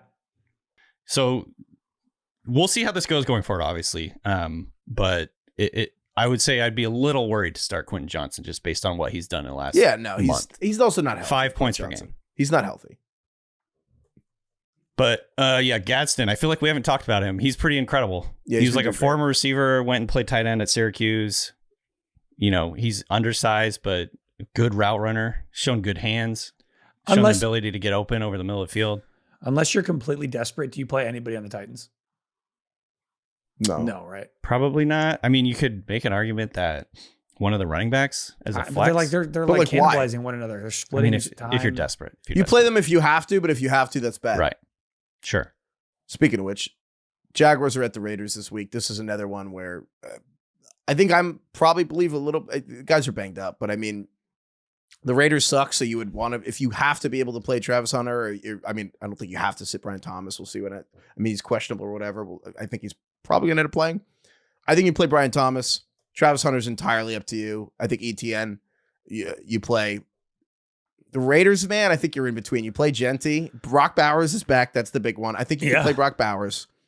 I would hold off on all the receivers, man. I don't think Jacoby Myers is on the team this time next week. I think Trey Tucker will be a bigger deal. I think Trey Tucker will be the number 1 receiver. Or I guess really Bowers will be number 1 and Tucker will be the number 2 guy in this team if Myers gets traded. But until then, I would literally just play Genty and Bowers, and I would play like ETN and Brian Thomas. I think Trevor Lawrence is a perfectly serviceable streamer quarterback this week because I think a lot of quarterbacks there's a lot of bad quarterbacks playing this week between buys and a lot of injured quarterbacks are playing. A lot of healthy quarterbacks are on bye. But I don't want to watch this game. I just want the Raiders to look like an NFL team. It was so cool for the 3 months we thought they'd be lowered the bar to just looking like an NFL team. I also I think I need the Jags to win by 20 to believe in the Jags. I'm like, I don't really get what, they beat the Chiefs and now they're 3-point favorites against the Raiders. I'm like, what what happened here? I need the Jags to prove something. I don't care that you're on the road. They need to go in and win this game handedly because the Raiders suck, even if Bowers is back. I agree. Another game, another game is just not going to be competitive. Probably the Saints are at the Rams. Saints are 1-7. The Rams are favored to win by 14.5 points. Yeah, so Spencer Rattler's been benched. The Saints head coach Kellen Moore said Tyler Shuck will start rest of the season at quarterback. Happy 33rd birthday to rookie Tyler Shuck or whatever, however old he is. And then on the other side of the ring, Matt Stafford, fresh off throwing 5 touchdowns in London without Puka Nacua, will now be getting Puka Nacua back. And also Rob Havenstein, the right tackle, is going to be back. I just, this is... Similarly, I would be concerned if the Rams couldn't win this game by. Is there any world in which the Rams play down to the Saints here, or should we just bet this? No. 14.5 is a lot because you can beat the shit out of a team and they beat them by 14. Can backdoor cover, but yeah. Yeah, you can be up by 28 and then it's bench everyone and the Saints get, a touchdown at the end of the game. The Saints are another pretty dire fantasy environment. Olave's been all right the last few games, but it's Kamara's banged up. The Shaheed is pretty hard to predict. He's hurt. I would not play anyone on the Saints. I think Kamara maybe will just get more passes from Shuck than Rattler. But honestly, man, we always say I think some of the best advice we've ever given on the show is just a blanket policy of avoid situations where completing a pass feels like a goddamn miracle. But it's hard, right? Because you've probably been starting Kamara all season, or you're relying on him as your RB2, and it's we always say it's good players on good or players on good teams. You want to start players on good teams, but it's okay, if you have Kamara or I don't know, Brashard Smith is sitting on your bench just because he's on the Chiefs. It's like, well, no, but he's not. He's a rookie 7th round running back who was 3rd string. That's probably not going to play a ton. Or whatever. It's like, you're looking at Aaron Jones or something, and you're like, well, yeah, Kamara, you probably don't have a better option. And Olave's been getting a ton of targets, but new quarterback, you don't know how it's going to go. Like, yeah, it's not exciting. And honestly, I wouldn't play it. Even Juwan Johnson, I'm like, I'm not excited to play Juwan Johnson. Maybe he does well, but I'm like, this game's going to be horrific. Like, there's a chance the Saints get like 6 points in this entire game. We're recording this on Thursday morning. I think Shaheed might get moved. There's so much smoke around Shaheed being traded that it would be highly disappointing if he does not. Hopefully he goes somewhere good, because I actually think he's a really talented player. But I mean, the Saints offense, Rich Rebar also had this stat. When the Saints run offense, 7 out of 8 plays they've ran on offense this year has been while the Saints were losing. Yeah. Which is just incredible when games start 0-0. That's just really like amazing. Sunday Night Football this week. DK, oh yeah, by the way, my bad. They are as bad as everyone said. That's my bad. I got that wrong. Oh yeah, your team. I forgot. Your team, Saints the New Orleans suck. Saints. Not pointing at you, DK. I was just trying to push back against the narrative, but you know what? The narrative was right. Sunday Night Football. Your Seahawks, DK, are here in Washington, D.C., laid over Maryland. Washington Commanders. Close enough. Looks not like, really. I don't actually know the geography. It's too far. Yeah. Jaden Daniels will be back. It's looking like he's practicing in full. Terry McLaurin, however, will not be. He re-injured his quad and was already declared out. I think he was declared out on Monday, so that doesn't look good for him. What do you guys make of Jaden Daniels this season? I think he's actually been good. If you look at the numbers, he's been pretty good. He has 8 touchdowns, 1 pick, 97 passer rating. But this is kind of, I think, a similar situation. And he was hurt, so obviously that's a huge caveat. Or he's been hurt 2 times now, so that's a huge caveat. But as a guy that we came into the season thinking he was one of the most electric players in the NFL, he's been very quiet. I would just say that from like excitement point of view, he's been pretty quiet. So I'm excited. Hopefully, from a non-fan based thing, I want to see him start lighting it up again. Obviously, wouldn't love it if against my Seahawks, but kind of want to see Jaden Daniels turn back into the Jaden Daniels from last year. Yeah, I mean, I think it's like I think it's 3 things. I think he's played 2 games with Terry McLaurin this year. The offense has been banged up. Mm-hmm. I think he's hurt and has had 2 separate hamstring injuries in 8 games. And there's probably the natural baked in, like second year, things maybe take a slight step back. And I think all those 3 things combined, I still think he's fantastic and will have a great career. I honestly just think the team is really banged up. The rosters, everybody was kind of on this, to be honest. It was like we were worried about his health. We talked about how thin he was and we were nervous about his ability to hold up in the season. We were worried about the roster. And all of that is kind of like coming back to roost a little bit. And last year was a crazy outlier season for a variety of reasons. Yeah, they went 12-5 last year. I kind of you don't forget it because they were so fun to watch, but they are 3-5 now. I mean, they've already lost the same amount of games as last year. They do rank 11th in DVOA overall, so I still think this is a solid team. Fantasy-wise, there's a couple of big questions here. We've mentioned this, but Bill Krosky-Merritt, I don't think you can start him. He's obviously a fun story. It's got been a great tough. Nickname, but Heifetz. Not against Seattle. The Seattle defense, you can't run it. The Seattle defense is underrated. I still don't understand why the Seahawks Super Bowl odds are so low. I think the Seahawks are like the best team in the NFL that nobody really takes seriously. Yeah. Like people are like, oh, they're good, but no one really talks about the Seahawks. It's because of Sam Darnold. It's because we saw it last year with the Vikings. They're just the Vikings right now. The Seahawks defensive line is so much better than like every offensive line they play, and you see it every week where you're like, just watch the line move. Like they just shut every individual player on the Seahawks defensive line is so good at just fucking moving people. Like, they have such an advantage. And it's funny too, because Mike McDonald with the Seahawks, there's a lot going on here because was he going to go and work for Washington? Then also Dan Quinn, who's the coach of Washington, came from Seattle. And then you got Bobby Wagner, who's the middle linebacker from Washington.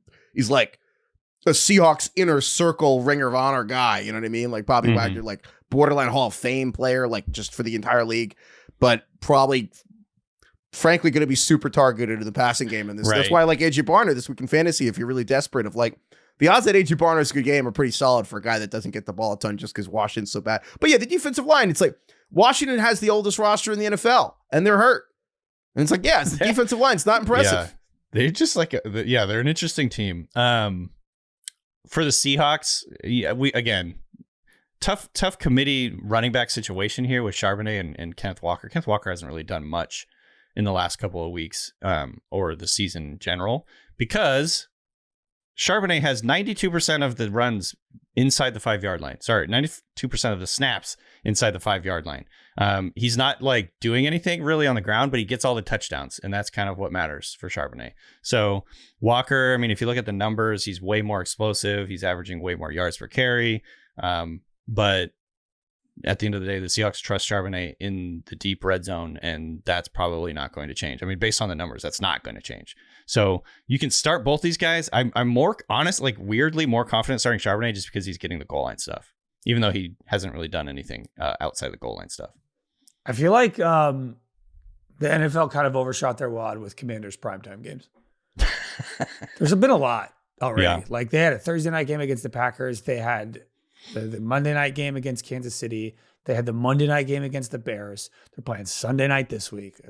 They really thought. Well, this is why all the rules they created. Jane Daniels thing. This is why they created all the rules about protecting quarterbacks. Is that because they just were tired of Marcus Mariota, and like you'll never eliminate injuries. But this is why every now and then you watch the game and you're like, you can't land with your body weight on a quarterback. Yeah. Like, God, this sport is what the fuck. It and is then weird. you watch Marcus Mariota play Monday Night Football versus Mahomes instead of Jane Daniels, and you're like, you know what? I see why they don't want body weight on quarterbacks. Like this sucks. I'm borderline ready to have them like you have to pull the flag of the quarterback just so they can play. It's just play flag. We're Just truly not very far from that. Like what we have now is like not that far from that. We don't give defenders credit for learning to just not land on the quarterback in like a year. Like it's so funny to watch them like hit the quarterback now where it's like, hey, you need to be so violently aggressive that you can get around a left tackle with sheer physical force and a 6'7", 330 guy. You're going to bull rush to his ass and then tackle the quarterback. And then in the millisecond, when you actually get your arms and he's knocking him over, at that point, turn your brain off and get the fuck off. Softly. Yeah. Yeah. Tackle him in a pillow. It's unbelievable. So I get it though. God. Yeah, it is one of those things strange. where I completely agree with you, Heifetz, because half of me is like, this is absolutely ridiculous. But then when you watch backup quarterbacks play, you're like, okay, fuck you know this. what? Maybe Jake Browning's ass. Maybe we shouldn't be able to tackle quarterbacks. Yeah. It's also funny. You can't tackle them high. You can't tackle them low. You definitely can't do both. They should and then just, you can't land on them. You can't hit them in the face. You can't do anything. Those weird Steelers jerseys that are like yellow block with the black and yellow. It's kind of like that's almost like the strike zone. It's like there's just literally just nipple to belly buttons. The only place you can actually hit a quarterback, and everywhere else is basically like a flag. We didn't talk about, speaking of those, we didn't talk about the Packers jerseys this week. I know. Yes, that was an oversight. We should talk about the helmets. The jerseys aren't the problem, right? It's the helmets. Well, the helmets are a painted on leather helmet. Yeah, it doesn't look good. No. So Illinois started this. I think Illinois really? had this a couple years ago. Just it was definitely brown. a college. And then, but yeah, it's the Packers are now going to wear. It's basically just a leather design on a helmet. I can't decide if this is really cool or really cringe. No, I think it's lame. I think it looks bad. I agree. I don't know what we're doing. Why are we picking all of the worst throwbacks? I don't know what we're doing. I will say they're terrible at deciding the throwbacks. The Steelers throwbacks were awful. Last week was good though because the Eagles wearing the Kelly Green is great. The Bucks wearing the throwbacks is great. The Seattle sometimes they work. Yeah, but it's also not hard. Just do what everyone did in the 80s. Like just only the 80s you need. Like everyone's jerseys in the 80s rocked. I would like to nominate myself where every team should just send me a list of every jersey they've ever worn and I'll tell you which ones are the good ones to wear. And I'll be 100% right. By the way, the Broncos, speaking of this, the Broncos tweeted out a picture of everybody getting excited about their throwback uniforms last week. And one of my tweets made that list, which was like very weird. Oh, really? What are you talking about?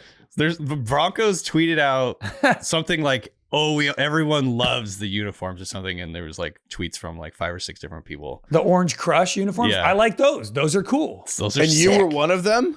Yeah. Oh my God. So you're doing Sean Payton propaganda. I'm basically famous is what I'm saying. Yeah. Did you guys see that the Broncos signed Mercedes Lewis to their practice squad? He's 41 years old. 41. Why? Why'd they do that? He's like a locker. He's just a coach. He's like good. it's because Nate Adkins tore his ACL. So no, I know that, but it's like he's not going to play. I guess it's just he's cool to have in the room. No, he probably will play. You think he's going to play? Well, I don't think they would sign a 41-year-old guy to be on the practice squad. This is kind of just how it happens now with like the practice squad rules is when you're ramping a guy up, you sign him to the practice squad, and then you elevate him eventually. Dude. But you're right. If he's just on the practice squad, that makes no sense. I don't know. I think it's culture, and then also they did lose a tight end this week, but I don't know. It's kind of funny. Just funny to think about. He's had an insane career. He's 41 and playing in the NFL. Let's fucking watch him just be the number one tight end of fantasy this week. Monday Night Football this week is the Arizona Cardinals are at the Dallas Cowboys. It's Monday Night Football, so they don't need to put the curtains up for the sun. That's good. That's thank big. goodness. This Kyler game Murray, this game might be more fun than it looks like. It should be. I mean, God, if Kyler Murray can't move the ball on Dallas out of this, I mean, big, Arizona, really, if you think about it, kind of like Super Bowl contenders, really. And so if Kyler can't, there's probably going to be a lot of questions if Kyler can't play well this week. I feel more strongly about your take on this game than I do about the Vikings one. Like, he's joking. Kyler sucks in this game. He's making fun of the JJ McCarthy thing. No, I know. That's what I'm saying. I'm saying I actually believe Heifetz is taking this game. Like, no, I think he's just. I don't think he has that take. I think he's just joking and making fun of the JJ McCarthy thing. Right? He's self-deprecating. Do you think this is? I think he's joking completely. You don't think this is actually a narrative game for Kyler Murray? No, that's what I'm saying. I do think it is. It will be belated. I don't actually think the Cardinals are super contenders. I'm joking. Ironically, I think this game does matter for Kyler Murray. It does in the fact that Cardinals don't get prime time a lot, and like prime time for better or for worse does just. It's kind of like a catch up for everyone. It's just like it's just kind of like when you see your friends and you catch up on stuff. It's like everyone's like, "Oh yeah, wait, Kyler, what's up with this guy?" And the Dallas defense sucks, and if the Dallas defense plays well against Kyler, it'd be a huge ick. This is just if Kyler plays well and this is a close game or they win, it's just delaying the inevitable. It's one of those. If Kyler plays well, it does mean nothing to me. It's like it's a Cowboys defense. It's it's just her job. For all the shit we've been giving Brian Thomas Jr. this year for being one of the biggest busts of the season, somebody who we actually have really not discussed, who is scoring the exact same amount of points per game as Brian Thomas, is Marvin Harrison.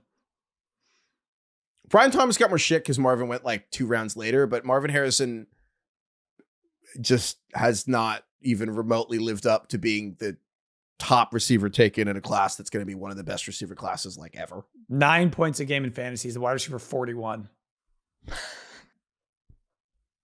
I am starting to get a little worried. You're starting to get worried? Yeah. I think the joke we made the entire time is true in that just his name is Marvin Harrison Jr. And if it was just Fred Harrison, son of Marvin, Malik Neighbors Fred Harris. First. Yeah. Fred Harrison, whose dad is Marvin. I did actually talk to someone about this. I do have information. To who? Secret source? The theory is that basically Marvin was just so technically skilled his whole life. He's never actually taken contact until he got to the NFL because his entire youth career, he just never actually was hit. No one could touch him. In Pee-wee, in middle school, in high school football, no one could hit him. And then he got to Ohio State. No one really touched him at Ohio State either, and this is the first actual physical contact he's ever had. He was in the NFL last 2 years. Interesting. And then that's why he had to put on all that muscle. And I think, yes. And I think that's the underlying thing and what the Cardinals were kind of trying to explain through the media in the offseason, saying, it takes like non-speed-based guys, the physical guys, time to adjust to the league. I think what they were trying to say is Marvin hasn't had to play through guys who can keep up with him enough to fucking hit him. Okay. And I know a lot of guys have that problem, but I'm just saying, like, isn't every fucking awesome NFL player have this exact same problem in high school and college? That's kind of what I said to these people, but it's a theory of someone that I respect. Okay. I'm just looking at his college stats because now I'm like, did I just miss this and think he was good just based on his name? Because I know we joke about that a lot, but I really don't think that was the case. He had 2,500 yards and 28 touchdowns in his last 2 seasons at Ohio State on a team that was absolutely stacked at receiver. I'm like, he was good. He's just, I don't know. He's definitely not been what we expected, clearly. DK, do you think he'll ever be a top 10 wide receiver in fantasy in his career? No, now I'm like definitely leaning no. I think it clearly matters who the quarterback is. I think Kyler is a terrible fit for what he does. For fantasy in this game, it's like Cowboys, who you're starting. You're starting everybody. Arizona, I guess you got to start Marvin because you probably don't have anybody else. Starting Trey McBride has quietly been good this year. Yep. Maybe Bam Knight, I guess, against Dallas. You could. Of all the desperation options, Bam we were Knight's by discussing far Alvin the best. Kamara. Like, you could probably start Bam Knight over Alvin Kamara. You could totally get away with it. Like it seems Assuming weird. they don't activate Benson, which I don't think is happening. No, I don't think he's eligible this week, Trey Benson. So it's one of those, like, that's the craziest thing you could do when you just say it out loud, that I'd be like, that's fine. Don't worry about it. Like, if you're going to play, I'm going to play Bam Knight over Alvin Kamara. Obviously that could go wrong, but that's like the weirdest sounding sentence that I would support you, because I get it, because the Cardinals are probably going to score 2 to 4 more touchdowns than the Saints this week. All right. Anything else? Yeah, Kyler. It will be interesting. It will just be nice to see Kyler play. Like, frankly, Kyler's had a month of us being like, Jacoby Brissett looks better in this offense. I'd like to see Kyler come out and be angry. Yeah. Like, what's the? Oh, there's a Pusha T line from the Pusha T Drake beef where he's like, I want to see what happens when you're angry, and like, I kind of want to see that with Kyler for once. Like, can we be? I want to see him fucking angry. Yeah. Anyway, he that's the thing, though. He's like, he's the bad body language guy. Patrick Peterson, former teammate for Kyler, has come out in the media this week talking about how terrible his body language is and how bad of a leader he is. What team is he on next year? What team that's is really Kyler on bad. next year? What do you think? I don't think they can get out of it next year, but honestly, it'd be funny. He's perfect for like Miami. Oof. Vibes wise. Great. So you think he's starting week 1 next year for the Cardinals? Let me pull up his contract. That's a hard one to get out of, because also he's hard to trade too. Yeah. He would have to go Kyler. I don't know. So next year, oh my God, 50 million next year, 50 million. It might be more doable. What's Kirk than I Cousins? thought, actually. It's more doable than I thought this year. Because there is now a precedent of teams just eating the money. And I think Kyler's more moving tradable forward than I thought. Actually, I don't realize this. I mean, like, I'm trying to think. Could he be on the? He's movable. Christ. But what's the point? Could he be on the Raiders? He feels like a Raider. With Pete Carroll getting another quarterback aging into immobility. I don't know. They already owe Gino a whole bunch of money. Could he be on the? No, the Gino thing is not that. They can much. get out of that though. Could he be on the Steelers? Ooh, I'd hate that. He would. No, he's not. I want that for you. Mike Tomlin believes in big people. Where's he gonna go? I think Arizona keeps him. What's their best option? If you, I was gonna say, if you told me if you're coming back from the past and you're like, he's on a different team next year, Jets. I was just gonna say, I don't know if Aaron Glenn seems like another I believe in big people thing. No, because body language, culture, Kyler's everything. The Lions, that Aaron Glenn Lions people Saints. are against. Saints. What about the Saints? He is a Saint. Wow, Kyler on the Saints. That feels right. That. I feel like Kellen Moore is like, I can fix him. I know. I'll scheme my way around him. Kyler's going to watch. Yeah, he's going to watch Tyler Shuck and be like, we need Kyler. I can work with this. That's pretty good. I don't know if they have enough money, but Vikings, when JJ McCarthy loses the Lions this week, Kyler's on. What about Kyler's on the Vikings next week? After JJ McCarthy loses the Lions. They just swap quarterbacks. You swap. Who says no? If that happens. Who says no? Who says no? Just straight up. They just stare. Craig, they just stare at each other. I mean, don't you think both fan bases would be like, yes? Vikings. You know what's fans? funny? If Kyler plays, I don't think they've turned on JJ yet. Well, Heifetz has. Yeah. Well, yeah. Heifetz, would you take Kyler Murray right now over JJ McCarthy? On the Vikings. Is a good question, dude. I think I'd still take JJ. I really don't believe in Kyler. Part of me is like, if Kevin O'Connell could fix Kyler's, like the same way Ben Johnson's working on the Caleb stuff, because again, the first thing Ben Johnson talked to Caleb about wasn't really football. It was the first thing Ben Johnson said, Caleb, no palms up. Yeah. Like, it's weakness. Like, don't look like you don't know what you're doing to your teammates, as if you're looking at your teammates like, why don't we know we're on the same page? He's like, what a horrible message to send. Take responsibility. If Kevin O'Connell could drill those kinds of things into Kyler and get through to him in a way that, like, part of me is like, fucking, maybe I would do it. But it's funny because there's going to be a window. If J.J. McCarthy sucks ass on Sunday, and you asked me before Monday Night Football, I'd be like, yeah, maybe. Yeah. But so anyway, this is a do or die game for Kyler. Big implications. Also, Kyler, having never lost in this building, is going to be the new Clayton Kershaw played. I think that stat is so dumb. Is that true? Yeah. Oh, but well, just because he played a lot there in high school. It really is. Every player won. All these guys won every game in high school. Well, no. It's Kyler Murray's the best. Kyler Murray's the best football player in the history of high school, Texas high school football. I know, Murray but won 4 it's just funny to imagine an NFL quarterback having like an 0-12 team in high school. Well, right. Really was Trevor Lawrence losing in high school? None of these guys lose. They're fucking number 1 overall picks. But Kyler Murray went 40-0 in the highest. Like, I think what's Heifetz interesting is right though. He didn't really lose until I got to the NFL. No, I know. I know that's like the thing with Kyler, but I'm like, going 9th in baseball. All the other guys lost like once or twice, and he lost 0 times, and that's the big difference. Yeah. Well, it's the highest level. All these 5 stars have like lore. I think that the more interesting part is that the culture of high school Texas football is even crazier than you think. And this thing I always think about with Kyler is that when he played at that StubHub Center, the Chargers, remember the Chargers between stadiums, San Diego and LA? They had to play the first year in 2019. They played in a soccer stadium. They were in Carson, yeah. In Carson, California. And I remember the capacity was like, I went there and it was like 19,000 people.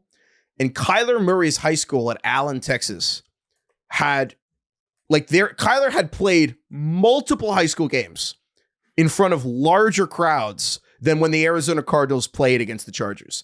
And I was so blown away by the fact that Kyler Murray walks into an NFL stadium, this Chargers game, and he was like, he played in front of a larger crowd when he was 14 years old. Which I just think is hilarious. Yeah, so that wild. to me is the thing. It's like he was playing in the stadium when he was 14. Like that's as the quarterback, and he won. Anyway. Was he the same size back then? Even smaller. If you can believe that. Oh my God. I can't. Ringer 107. Today's Ringer 107 is brought to you by FanDuel. We're doing this Ringer contest where we're competing against all the other pods. Got to plug that we're first in this contest right now because I don't know what's going to happen again. Let's fucking, yeah. So while we're here. I'm definitely going to text the group and ask to change a pick again. That's funny. Just do that every week. I'm definitely going to do that. Just do that every week. That'd be great. We asked to change the Ravens pick last week when Lamar got hurt and then we was out and then Craig was and then we won anyway. Lambasted. So again, you guys co-signed. I didn't say anything. Right, you did. Heifetz co-signed. I wrote and then deleted a text because I figured if you wanted to do it, go for it. But I was like, I was gonna write like, there's absolutely no fucking way that they're going to change. That would have been nice for you to say, and then Heifetz is like, yeah. I regret. That was also my first thought, and I wish I had said that. I was busy at the time, and by the time I looked again at my phone, it had already happened. I was also busy, and I responded in the middle of doing something else, and I wish I just had. It's just too busy. I carried on living my life. We were all so busy. We don't ever text very often. Yeah, I get it. That's totally fine. This week, anyway, I think we should definitely text again. I will for sure. Things I want to every week. Things I want. Yeah, we should do it again. Things I want to take. Colts favored to win by 3 over the Steelers. Just continue our principle of just betting on the Colts no matter what. Also kind of want to bet against the Titans no matter what. Chargers giving 9.5. And I'm like, I just kind of want to see the Chargers beat the Titans by 10. That feels super doable. I think I agree with both of these. Lions. What about 8.5?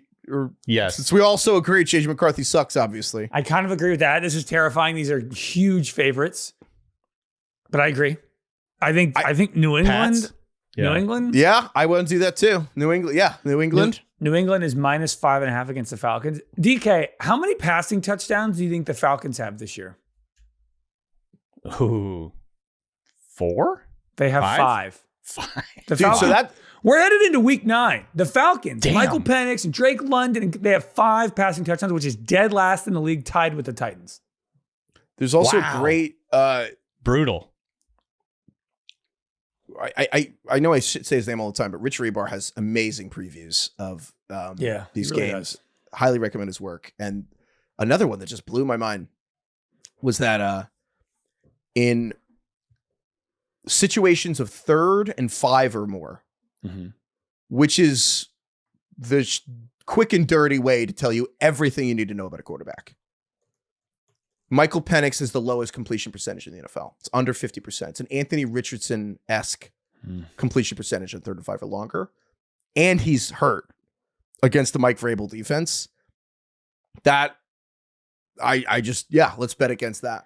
I got an interesting one concerning. here. We could take the Bears -3. And then when Joe Flacco ends up starting, Craig can text the group and say, hey, can we have this one back? Because if it's Browning, this is a great line for us. Oh, yeah. But if it's Flacco, it's not. So there's really that. Funny. That's really funny. If That's you pretty really good. want to commit to the bit, And that's I do. the one to do. We could do that. That would be really funny. God, do we go for the bit or do we go for the win? I don't know. I feel The like other we're ones first. are- We should maybe just actually try and win. Rams -14.5 is so many points, but I'm like, the Rams could win the Super Bowl and the Saints could get the first pick. And part of me is like, just take Sean McVay against the Saints. And Chiefs giving 1.5. I agree. I almost don't want to do Chiefs Bills. Like, I don't want to bet watch on that that game. game. I don't want to do that either. Yeah. I don't want to bet Niners Giants. Do we think the Bears can? Do we think the Bears can beat Flacco is such a fucking question? Can the Bears beat Flacco by 4? Seriously though, can they? I don't know. Caleb By if 3. Caleb- We need to win by 3. If the Bears can't put up 28 on the Bengals, it's a concern. It'd be funny to get her every time there's an injury update from this game. Roman Adunze is going to play with this heel injury. Like, can we change back? I just keep asking. Snip, snap. They let us change. We go back and forth. I don't know. I could be talked into the Rams, I guess. I could be talked into. I got Rams or Bears, I guess. It's kind of funny to just keep laying favorites. It's just until we lose. And everyone's going to try to be like, this is the week for the underdogs. And like, eventually we'll go 0-5. Yeah. Like, eventually we will go 0-5 just laying giant spreads. But it'd be funny to just kind of ride it the whole year. All right. Do we want to do the Bears thing because of the bit? Bears thing for the bit's funny. Or the Rams winning by 15 or more? You know what's funny about the Bears thing with the bit? I kind of want to do it because Trey Hendrickson, I feel like, is not going to play for the Bengals this week. The Bengals defense is horrific. I think the Bears, like, I think if Browning plays, I love this. I don't know about Yeah, true. Flacco. I mean, we probably should just in case Browning. Also, Even he if has Flacco a shoulder plays- injury with it's his throwing shoulder. Is that right? Yes.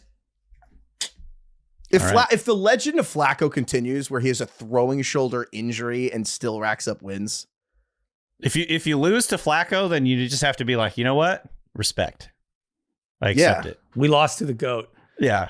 Oh, actually, so I'm sorry. So Bill sent us the lines. The line has moved. So the Bears are now favored by only 2.5, but they were favored by 3. So we have to take 3, what do you mean? right? Because Bill sends the Yes, we have to screenshots of take the 3. lines. We have to take it based 3. off what Bill sent. So the Bears are favored by 3 according to Bill, even though the line has now moved to 2.5. So we have to take 3, which means they need to win by 4 now. So we just can't have a situation where the Bears need to kick a game-winning field goal. Correct. We win by more than a game-winning field Which, goal. I mean, that's the biggest swing in gambling is probably the 2.5 to 3. Does that change anything? The bit's still pretty funny. Come on, do the bit.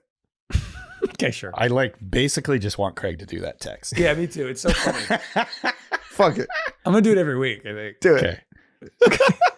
All right, locked in. I'm going to earnestly ask it too. I'm going to say, hey, I know I did this last week, but I'm like, but I guess it doesn't make sense. If we're taking the Bears, why would Flacco being benched? That doesn't make any sense, Oh, no. We need to take the Bengals to do it. which I don't want to do. No.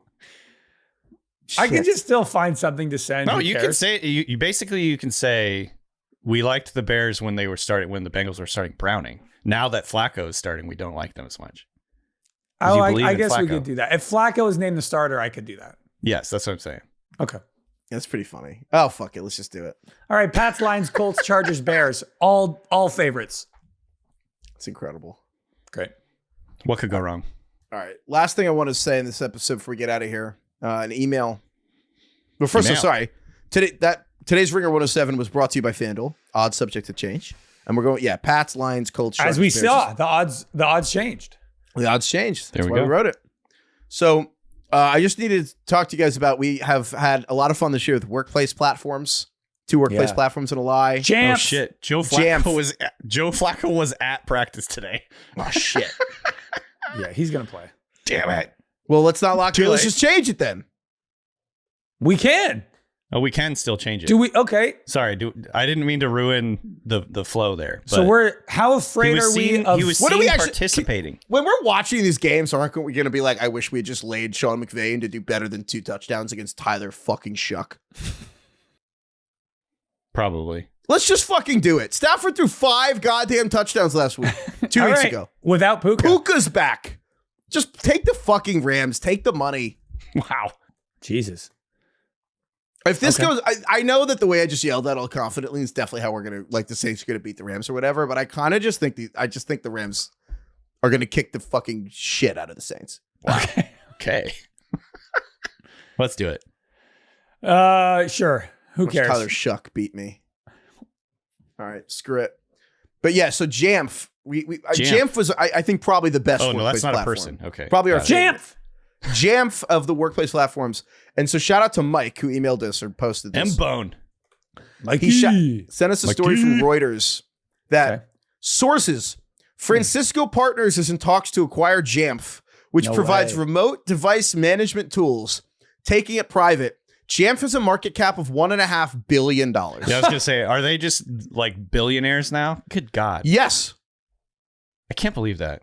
Why didn't we start a workplace platform? I can't believe we don't. We can already come up with the name. Easiest thing that we could do. Yeah, ready? Here we go. Fleem. Done. I would like $1 billion, please. Work. Bork. Done. Bork. God, dude, I can't believe we missed out on this fucking. I gotta log into Bork. I gotta log into Bork. I can do my pay stubs. We help with software efficiency maximizing company. Done. We'll help you organize your documents. We have to. Someone sent in a good one of AI platforms that lie and like all the descriptions of what companies are saying that their AI companies do. It's pretty great. Do you guys think if like one day one of us has to miss a show, we should just have like a straight up AI bot just replace us and see how that goes just for the day? We could. Kind of funny. Austin's just like entering prompts in the background. We did that once with you, Craig. Your video cut out and we couldn't fix it for 20 minutes. So we actually just. I don't think you knew this till I told you this like 3 weeks ago, but Jesse and I had to fix it at the end of a show. And I was like, right? I was like, I've always back pocket wanted to just, as AJ Hawk on the McAfee show just sits there, smokes a cigar, doesn't say anything for hours at a time. And we just took a 20-minute video looping of AJ Hawk sitting there smoking a cigar and put that over your video for the end of a video. There's a really good Onion article that says AJ Hawk dead for 3 days before anyone notices on the Pat McAfee show. And it's just it's like decaying body on air. Dude, that guy just smokes a cigar and just like goes on at a Zoom meeting, doesn't say anything. I don't even want to know how much money. Do you think we could start smoking cigars on the show and anybody would say anything to us? Like people work here? Or? Yeah, would like Bill or somebody be like, hey, what are you doing? What's with the cigar? Or do you think that's we could try? Should we superimpose one of you with AJ Hawk right now? I think, honestly, Bill probably would have less of an issue with it than Liz, who'd be like, hey, you're stinking up the joint. Yeah. Right. We did that one time in college. Chris and I, we were roommates sophomore and junior year. And we, for some reason, one year in our room, we shared a room. We were like, we're going to sit down and do the over-unders for the NFL season. We're going to pick basically what Bill and Sal do. We're like, we're going to do that. We closed the door. We set up a little table and we smoked cigars. I don't smoke cigars. I don't think I had ever smoked. We smoked an entire cigar each, and literally for the next 6 months, our room reeked of cigar. All of our clothes. It was a disaster. Oh, that's good. Which just goes to show that being 20 is the funniest age ever because you just do the dumbest shit. That's incredible. Yeah. I'll take cigar stories. Emails for your fantasyfootball@gmail.com. You got good cigar stories. Shout out Jackson Bevins, our cigar friend. thoughts, if you will. Cigar thoughts. Jackson. I was talking to Shield. He went on Shield's show, the Ringer NFL show. He's kind of the AJ Hawk of the people he talks.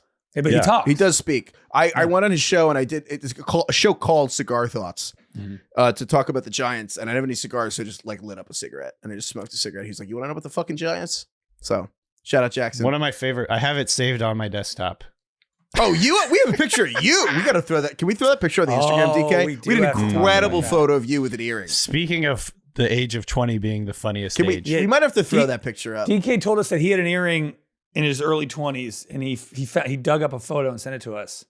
We'll put both And these on the Instagram. He looks like the most chill surfer bro dude who wants to just like rip bong hits and ride the waves. Yeah. You said just loves crushing PBRs. That's go pretty to- accurate. DK, can we put this on the Instagram? Sure. Okay, we're going to You put look this on good. the Instagram. Go to the Instagram and look up this photo of DK. The Father Time has a way with yeah. us all, Craig. DK, what would you still look good, DK. Thank you. That age, that Danny Kelly, what was he doing on a Saturday?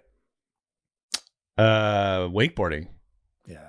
Fuck yeah. There you go. That's sick. Where? crushing PBRs, Lake Wacom Fuck yeah.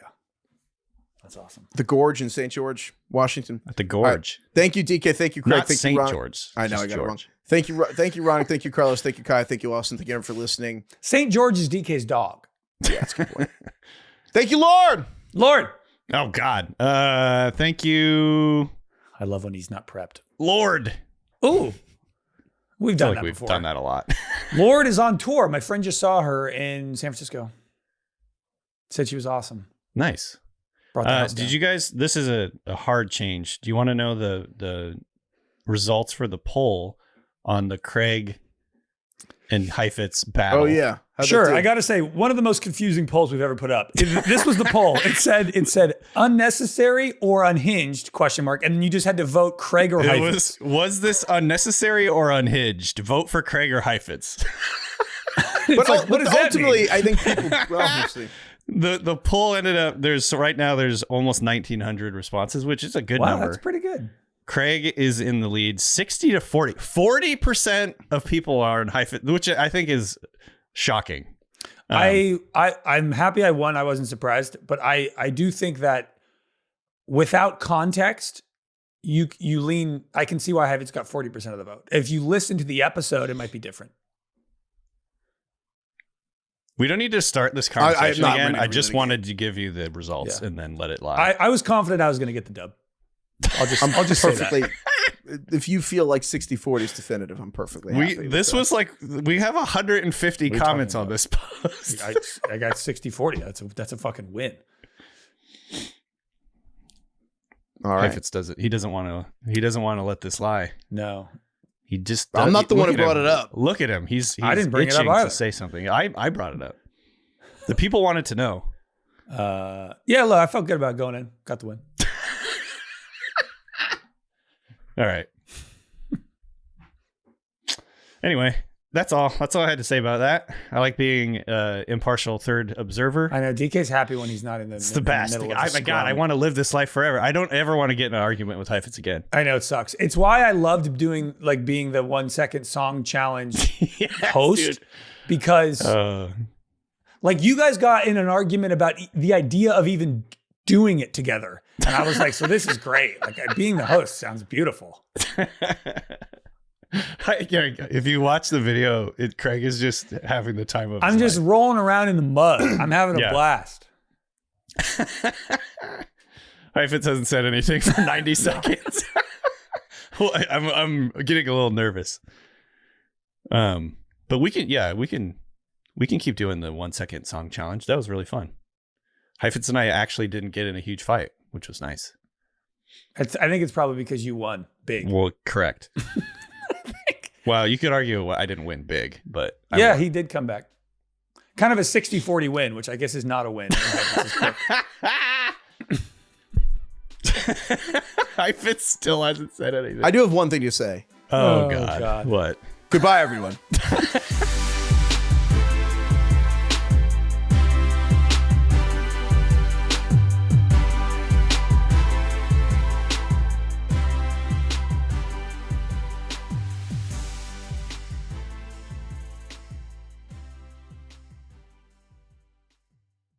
Must be 21 plus and present in select states. For Kansas, in affiliation with Kansas Star Casino, or 18 plus and present in D.C., Kentucky, or Wyoming. Gambling problem? Call 1-800-GAMBLER or visit rg-help.com. Call 1-888-789-7777 or visit ccpg.org/chat in Connecticut or visit mdgamblinghelp.org in Maryland. Hope is here. Visit gamblinghelplinema.org or call 800-327-5050 for 24/7 support in Massachusetts or call 1-877-8-HOPE-NY or text HOPE-NY in New York.